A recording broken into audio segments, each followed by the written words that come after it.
did you have something there? Yeah, yeah. How many people do you have? Does Grifos have working at In the company? It's an eight-person company. 8-person. Okay. And how Yeah, long does it make? How long does it take to make one pen?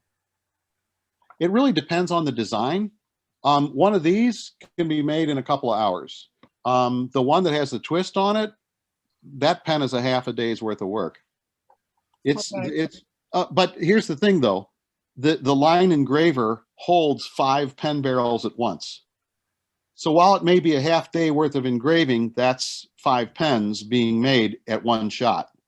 Because the cutter has 5 blades on it, so you can mount 5 pen barrels side by side. So that's one of the things. Cost would be really high if we were doing a single barrel at a time on the engraver. But I wanted to talk a little about price too. People have said to me, you know, how are you doing solid sterling made in Italy pens with these Bach nibs, and how do you sell these at $240 or $225? Yeah, right. And it's a good question, but it's really the business model. We're direct to public. You know, if you think about any of the major well-advertised brands, I mean, for starters, the word advertising, they have an advertising budget. Second, the distribution. You know, Frank is a distributor of brands of pens that come from out of the country, and he's also a retailer of some other brands for which he is not the distributor. And so where he's retailing a pen that he's not the distributor, Frank has to make his profit, because otherwise why would he be in business? And then the distributor that he buys it from has to make his profit, and the company that manufactured it have to make their profit, and it all has to be marketed along the way. I'm the direct line to the manufacturer itself, and we sell direct to the public. And so you can buy a pen direct through the Italian site and it'll come to you directly from Italy, or you can buy it from the American site, it'll come to you from me. The price is going to be the same. That's totally up to you. It never offends me if someone says, well, I'm going to buy it direct from Italy. But I'll also say that when you do that, now you have to worry about currency conversion. If there's a problem, you got to go back to Italy on it, not back to me. And it's the same price. So I don't know how you feel about all of that, but I personally like to have somebody, as Tony just said, he can call me on the phone. And I think that's worth something. But we're direct to public. And so if you think about me having to cut out the retailer markup and cut out the distributor markup, you see our price. If you look up our pens in India, they're significantly more expensive than they are in America. And it's because we have a distributor there. And so the retailer is selling it at his price, and the distributor is making his markup, and he's getting it from us. And so if you saw the prices that these are selling for in India, that would answer your question, Larry, because that price would be what you would be expecting to see for the pen at this quality level and this design. Okay. Interesting. That's fascinating. Yep. Wow. That lotus flower pen that I was showing you, I sell it for $250. It's sold for $600 in India. Woo! So, Wow. but it's not that I don't blame them. It's the distributor has to make his markup and the retailer has to make his markup. Yeah, I can dig it. It's the nature of the beast. Chris, Retail. Oh, go ahead. Go ahead, Frank. No, I was just going to say that is the nature of the beast. That's it. That's retail. Yeah. Chris, as you well know, we've had this discussion many times. I know Dave and I've talked many times because we both like big, girthy pens, and we've talked about the size of the pens. It seems to me that a couple of the models are a little bit girthier than others. They are, yes. Okay. In fact, the one that Larry reviewed is, as well as the bog oak, and the shark skin and the full stingray hide are all wider pens. And it has to do with the fact that, okay, the bog oak, if you machine it down too far on the lathe, it renders it too weak to serve as a pen barrel. Okay, so we want it to still be durable. So it's thicker so that the wall thickness is thick enough for strength. The leather pens are actually built over a metal barrel. So if I showed you the Lotus pen, the Lotus pen's a touch fatter too because it has the sub barrel of acrylic in it, and there still needs to be room for the converter inside. But if I took this pen, which is our standard pen width, right, with on any of the leather pens. And shark skin and stingray hide are actually pretty thick. And so you add about 5 millimeters of thickness, or about 5 millimeters of diameter to the pen with 2.5, 3 millimeters of thickness of the hide itself over the top of that. And so the pens that we have that are have a little more girth as a result of that being built over the metal. By the way, those obviously don't have silver underneath that. While it would be nice to say those are solid silver, we use a brass body on underneath the leather. It's brass. Right. So, but it's metal, it's not plastic. And you can, Larry mentioned this in his review, you feel the weight of the pen, that it's a metal pen. Go ahead, Larry. The one you showed, the blue pen, that's a good looking color. Is that a fuchsia or what would you say? You talking about the one this blue? Or are you talking about the hide? The micro is one he's talking about, the micro. The nanotechnology. Yeah. So that is that. I don't have one in my hand here, but that one is that twist pattern, and then it has the nano ceramic coating.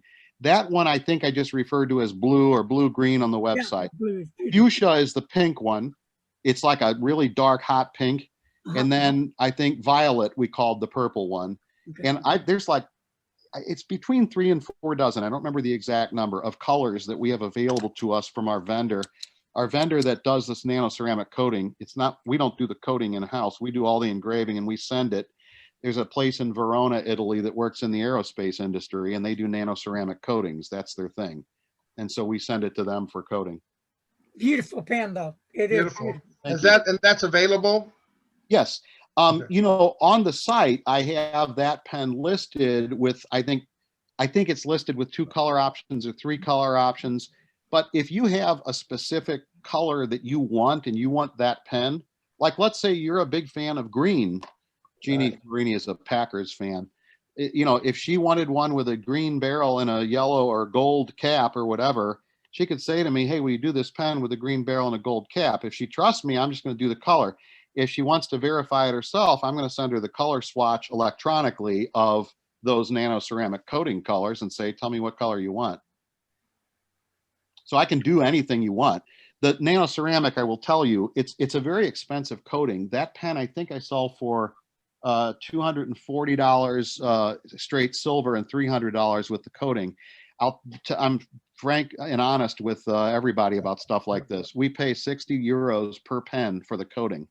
60 euros in today's exchange rate is 75 or 80 75, 80 bucks. Yeah. And so it's a super expensive coating because it's, you know, it's a technological thing in an industry that's specialized. And I'll tell you that for some reason, the fuchsia, but not the blue green or the pink. I mean, some reason the purple, but not the fuchsia or the blue green. There's a high waste rate. They'll send them to us and say, are these acceptable to you? And the last batch, we sent them back 3 times before we said this is acceptable.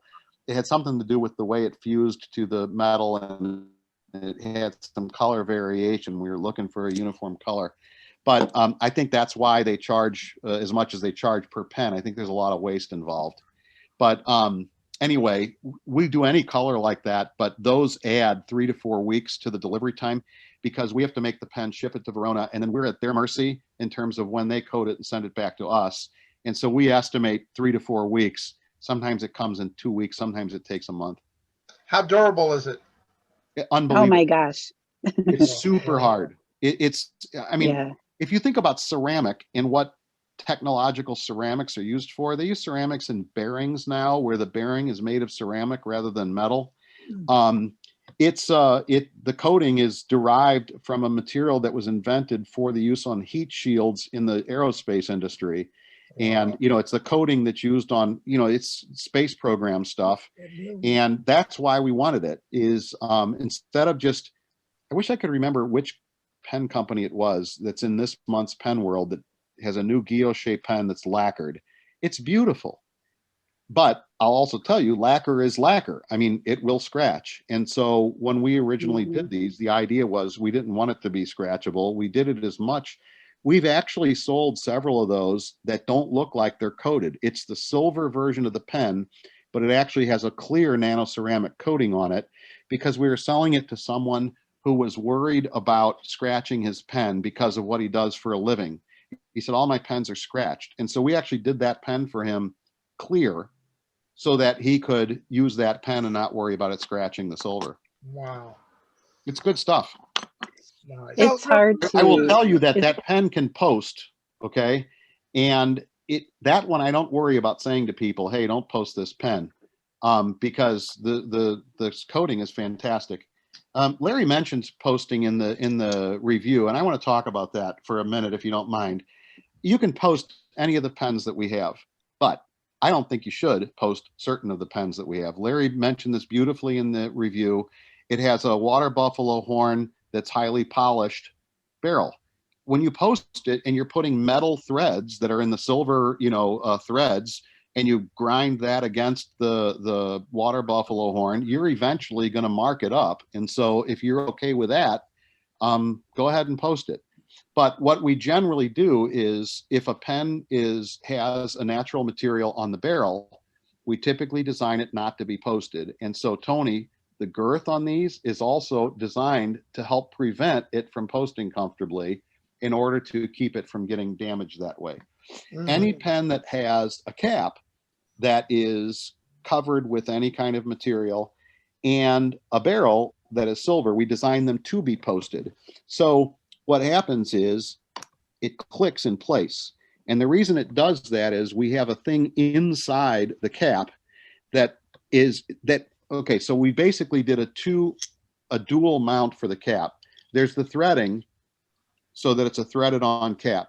But at the same mechanism that you use on a click-on cap, like this pen that I had in hand before is a click-on cap, that mechanism we actually insert into the cap of this pen, and we machined the ring that goes around the tail end of the pen to match the size of that mechanism. So the idea is if you want to post it, it literally clicks in place. And if you can see it closely enough here, you'll see there's a gap between the cap and the metal of the barrel. So the metal is not actually touching, the threads are not actually touching the metal barrel. That was by design. But I'll tell you, you can very easily scratch the barrel on this pen when you pull the cap off of it if you do it carelessly. So if I don't pull off in a straight line, if I pull off at an angle, it's going to drag the threads of the barrel the cap against the barrel and eventually scratch it. So I always tell people is if you like posting your pen, buy one of our pens that are designed to, but then when you pull it apart, just make sure you pull it apart carefully and you won't scratch the barrel of the pen. But it's a nice little innovation, I think, that we created that dual mount mechanism in there so that it mounts on the back rather than friction fits on the barrel of the pen.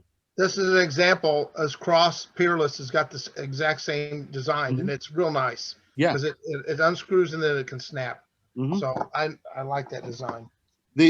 Since I had this pen in hand, I mentioned that our pens start at $100. This is our $100 pen. At $125, we do it in all silver. But what we do is this is lacquered brass rather than silver, and they click on rather than thread on, so we avoid the labor of threading the cap and barrel of the pen. And then the section of it is also lacquered material rather than sterling silver, like on our higher end pens. The section and nib and feed come to us directly from Bach like this. It's a one-piece unit we get from them. So you can imagine if we're doing lacquered brass that's not engraved, we eliminate the precious metal cost and the labor cost of the engraving. By getting this as a one-piece unit from Bach, we're eliminating the engraving and the silver in the grip. But you still get solid sterling silver. The cap is still solid sterling, and it's still engraved with one of our guilloche designs. And so it's really a simpler pen that doesn't skimp on quality of materials. It just uses a little bit less expensive material here, and we eliminate the labor of the full engraving and the full solid sterling.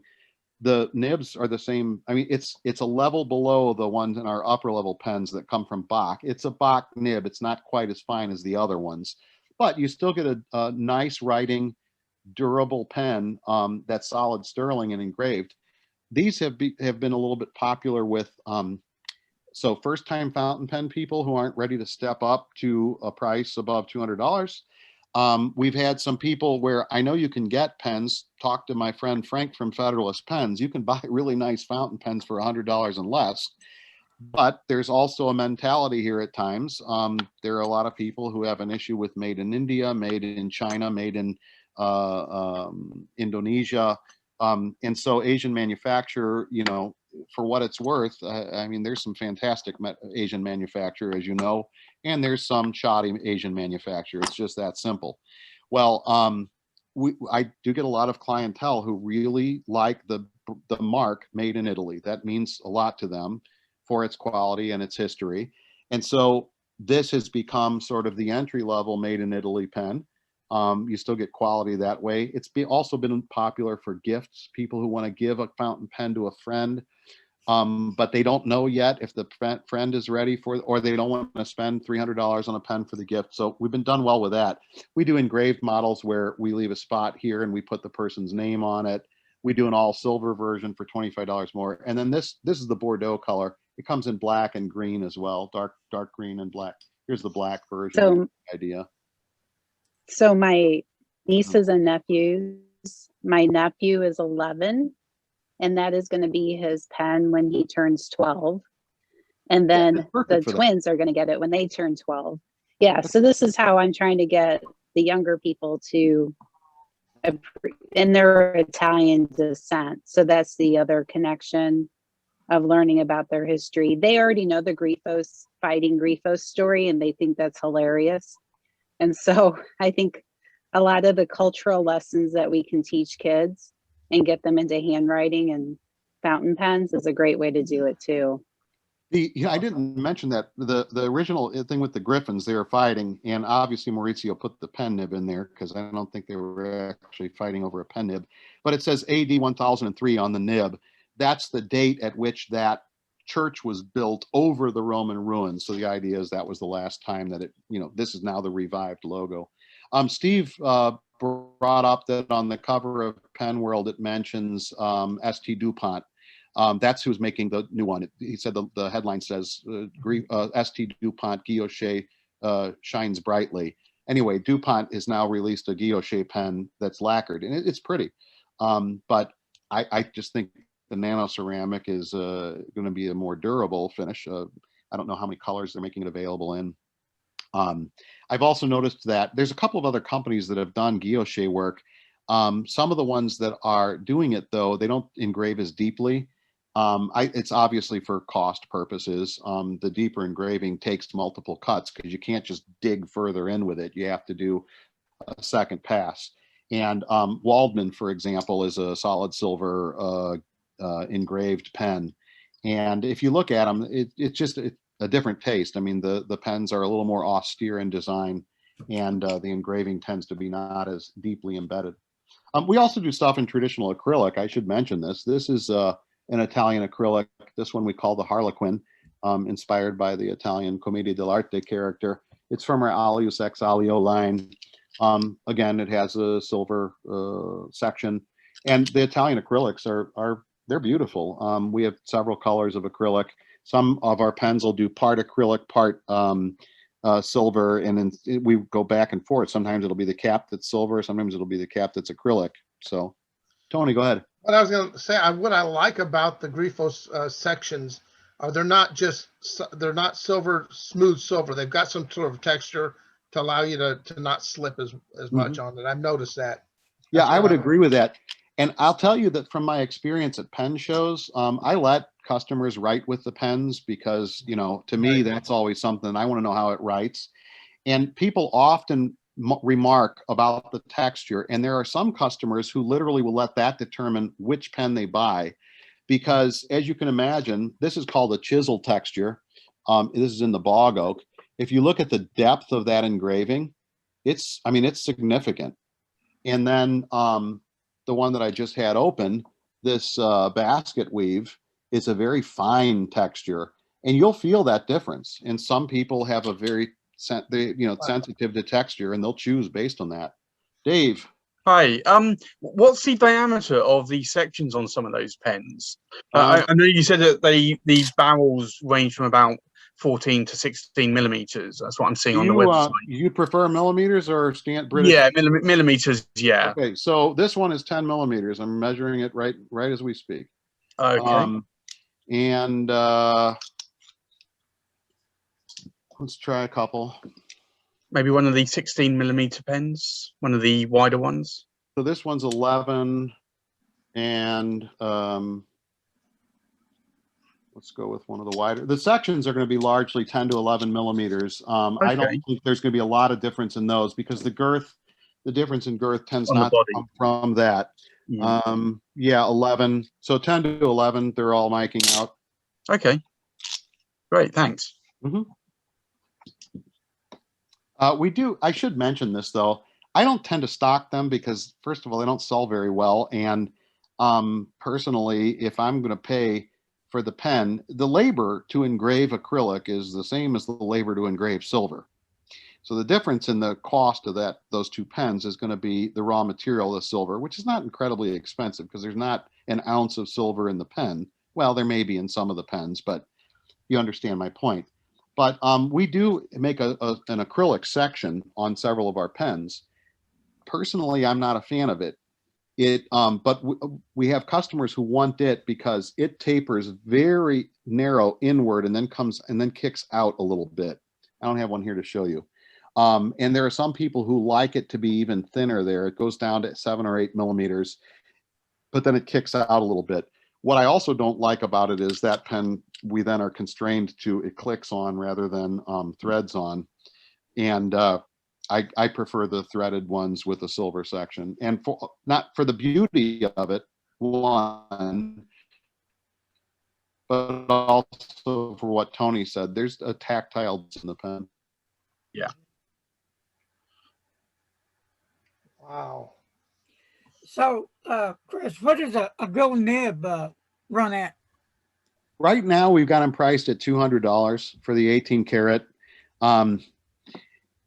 We let them fluctuate with market. We don't just keep raising the price or whatever. So I don't know. The cheapest I've sold a nib in the last 2 years was like $160. And I haven't topped $200 yet, but we have to watch the market price of gold. And, you know, it's kind of weird. We have to operate a little bit more like the oil industry on that. Sometimes, you know, well, actually, I shouldn't say that. We don't do that. Right now, we're still selling gold nibs that we purchased at a lower market rate. And so that's why we've been able to hold the line a little bit on price. But when it comes time to replace the current stock of gold nibs, we're going to have to price out into the future. That's what I mean by the oil industry. We're going to have to price out into the future based on whatever we're paying for the gold now.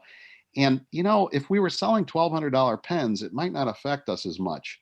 But when the pen itself is $250, the $20 or $30 or $40 difference in the cost of a nib is a significant percentage of the price of the pen. I want to add to that too. Remember, Chris is basically a distributor. Right. So this is why when you're dealing with, you know, some pen, you know, manufacturers, you're paying $400 for a gold nib because he's charging me, the dealer, $200, and I got to pass that on, you know.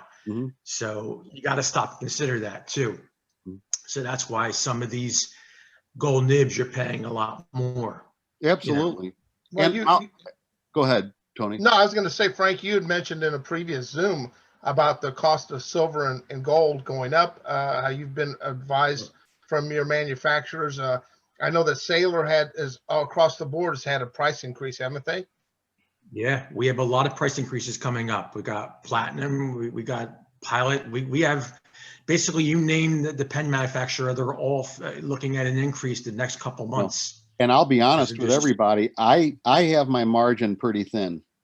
And what I'm faced with right now is the last couple of months, I've held a line on price, but it's taken a toll on my earnings because not having to do with some of the other things like raw materials, but having to do with the dollar versus the euro. The dollar has fallen against the euro during the past year, and it's been hovering around $1.19, $1.20 per euro. It hit 122, I think it peaked, etc. And in the 2019 pen show period, those pens were all pens I was selling based on a cost that came to me from $1.12, $1.08 per euro. And so we don't often think about those things, but if I go from $1.08 to $1.20, I just added more than 12% to my cost for each pen. And so some of what Frank's talking about is also a result of currency fluctuation as much as anything else. The ruble yesterday fell against the dollar, but I'm not sourcing anything from Russia right now, so I don't have any pricing power. All right, folks, does anybody else have any questions they'd like to ask Chris? It's time you do it. Don't be bashful. Tony, you're not bashful. Yeah, go ahead. Well, I can tell you now, I've come so close, even at the pen show down in St. Louis, and the only thing was holding me back was because it wasn't priced, obviously, because the price is dirt cheap compared to what we got. He was broke. That's why. Well, no, yeah, but I mean, you look at pricing out for pens in that quality, that kind of workmanship, it's a lot of labor involved on those pens, and they're handmade like that. The price was never an issue why I didn't buy a Grifos before. My only hesitation, and I told this to Chris down at the show, was I was worried about, is it going to be comfortable in my hand? Well, there's no question about it. Based on the video from Larry, and by the way, Larry, I don't know that you could have given a better review for a pen, and they were great comments on that.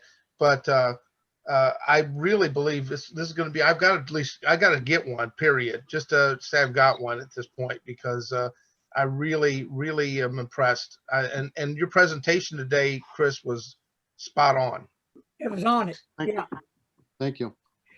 Again, when I was checking out the prices on all those pens, I was stunned. I couldn't believe it. I told you. How can you sell these pens at that price and make a living, man? I don't get it. So, I mean, you could probably increase that a little bit. It's not going to hurt anybody. The pens are well worth the money. You want me to, let me answer that really honestly. I think our pens should be more expensive. I personally think they should be more expensive. Yeah. But the company that sells directly out of Italy, I have to do what obviously the owner of the company wants to do. I mean, it's his company, not mine. I'm representing him. And so he really wants to keep this idea of value and giving, sharing passing that to the consumer. And I believe in that. I really do. It has been important to me that we get good quality, beautiful pens in the hands of people. And so it's a really interesting thing, because it's easy for me to say $250 is not a lot of money for a pen. And I believe that. It's easy to spend $1,200, $900, et cetera, for a pen. Right. But I also am trying to be sensitive to the fact that we all need a new audience to get involved in pens to keep this whole industry alive and to keep the hobby alive. And so in order for younger people and new people to get into it, we also have to maintain a level of affordability. And I think there are two ways for that to happen. One is through having beautiful made in Italy jewelry quality pens available at $250, and for Frank to have high quality, well-made, beautiful pens coming in from India that are in the $100 plus or minus range. And the way I look at it is the two of us are serving a part of the market with, in some ways, Frank and I are addressing the same customer, and in some ways we're addressing different customers. I think we're addressing different customers, but the same market segment, I think, is what Frank and I are doing. Same market segment, different customers. And it seems to me that we have to be here, and luxury brands has to be here. And I think that there's room for all of us. But I think our pens should cost more based on what else I see in the market. But I know that we can also continue using the business model we're using and serve a part of the market and serve it. I mean that word, serve that part of the market. The problem that it creates for me, ironic, having said something directly to me like, these pens are amazing. How can you sell them at this price? And I explain the business model and they say, no, what gives? There's something else going on. What? And I think they walk away thinking that there's something awry. Like maybe this isn't really solid sterling. Maybe it's plated. Or maybe they're not really made in Italy. Maybe he's just saying they are. Or I really believe that I lose sales because the pens are too inexpensive. It's really bizarre. But I know I gain sales because of the price too. So I think it all comes out. All of the silver, by the way, I recall this. You have the maker's mark on the silver. You know what? I never mentioned that, and I should.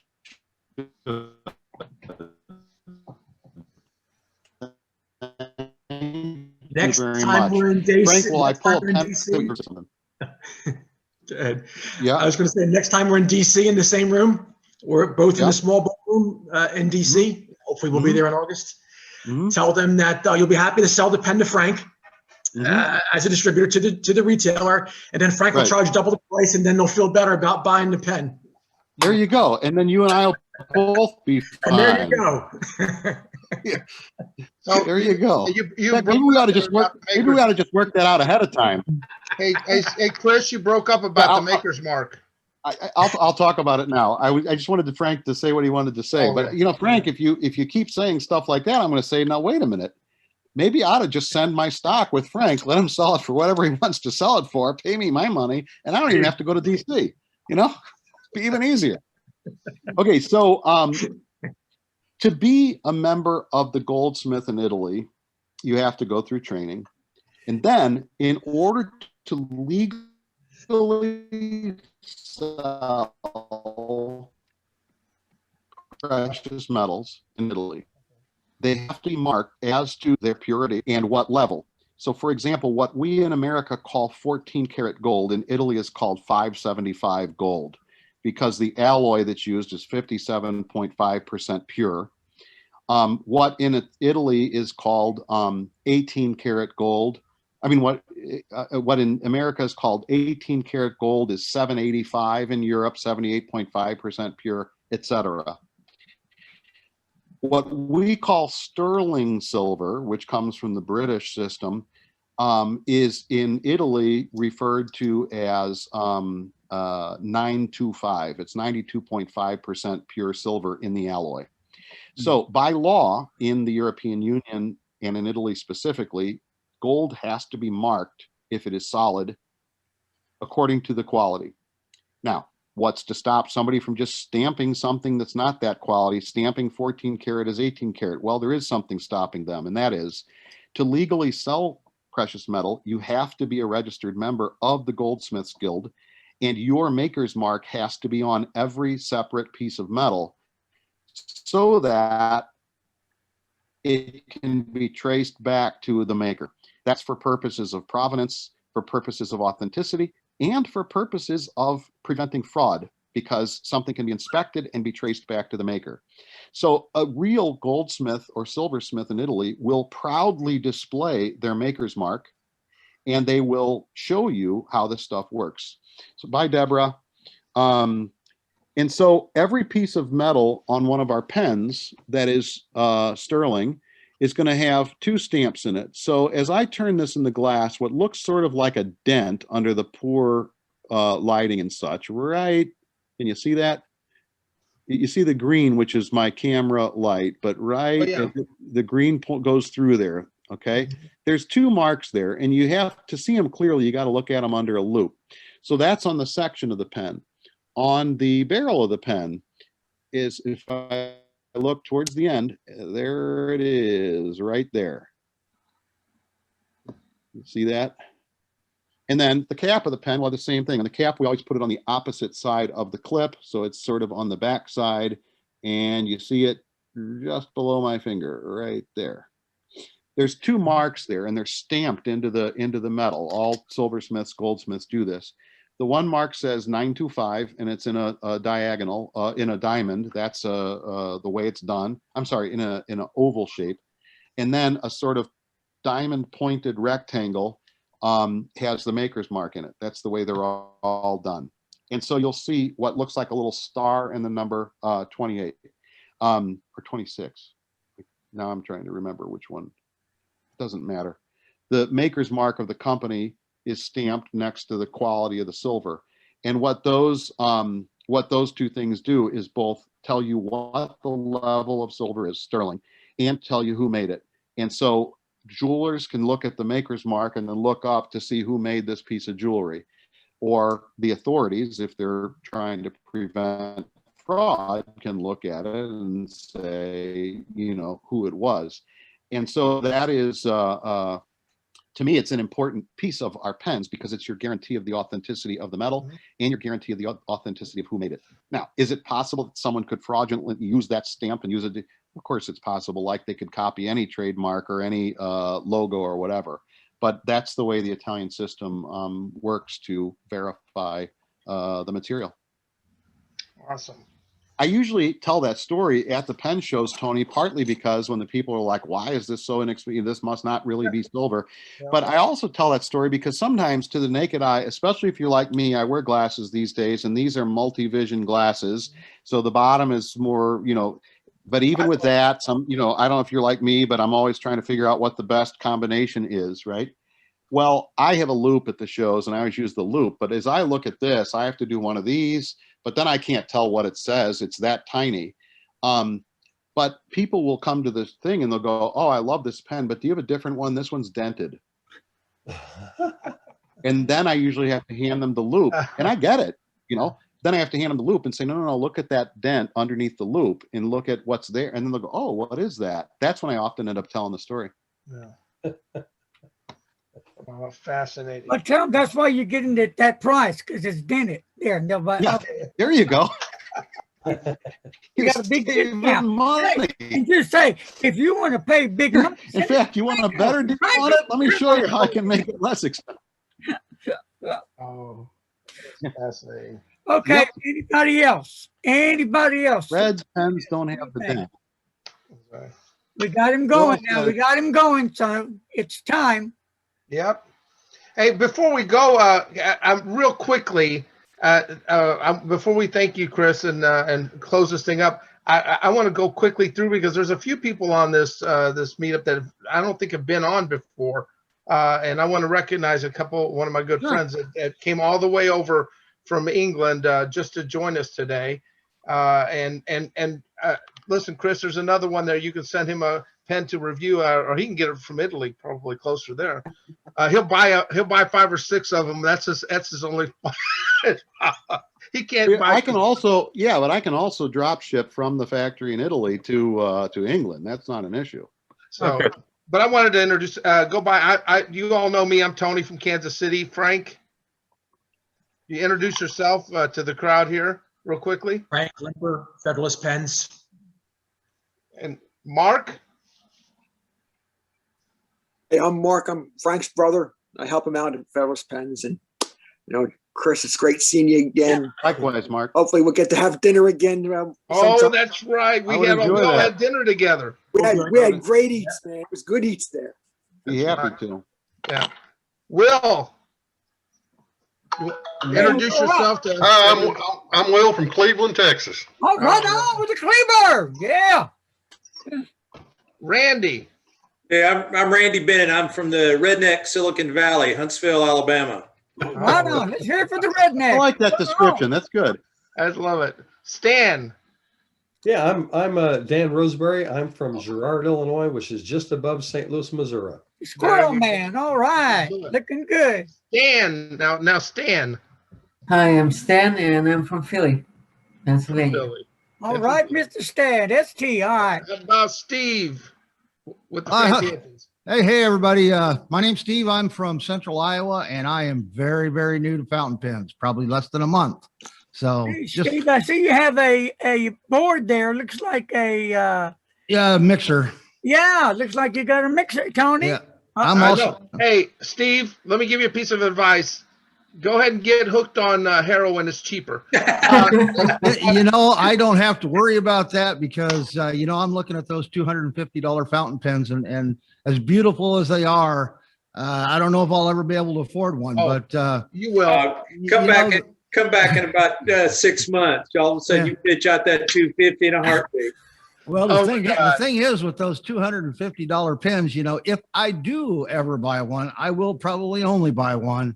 And so seeing a presentation like today, you know, that really gets the want going. So we all did that when we first started.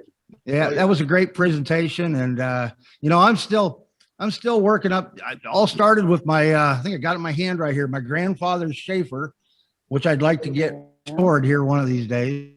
And COVID keeping me at home, and you know, you got to find something to occupy your time. So that's what I chose. And you know, I was on one of these Zooms, and I enjoy it. I love learning it, and I especially liked Chris's presentation today because I learned a lot more than just about pens. So appreciate that. Thanks, everybody. Thank you for joining us, Steve. Appreciate it. Now, this next guy doesn't have many pens, and he's kind of new to the thing. If you'll notice in the background, he's only got 350 bottles of ink, so we won't. But go ahead and talk to us, Dave. Tell us who you are. I don't quite have 350. It's about 325 bottles. Oh. So, but yeah, I'm Penultimate Dave. So I'm on YouTube, like Larry here as well. So I do pen reviews, and yeah, just released another pen video review today as well. Yeah, great. Thank you for joining us. The difference between Dave and myself is he's got this cool accent, dude. Like it was not British accent. You're automatically an expert with a British accent. Well, Bill, tell us all about yourself, Bill. My name's Bill, and I'm seeking poverty through purchasing pens and ink.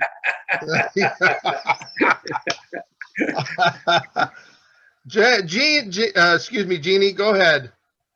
Hi, I'm Jeannie Florini, and I'm here in the St. Louis, well, the Illinois side of St. Louis. And I also am a Grifos, I don't know, collector at this point. I probably have 8 of the pens at this point. I always say I'm collecting for my future, you know, my nieces and nephews, so they can have them when I'm done. So that's my excuse. But I also, I just started a business, Jeannie's Ohana Designs. And so I sell paper and homemade cards, and I represent Roses Without Thorns. So when Link, if you know him, when he can't come, I take care of those shows for him. So this is really fun.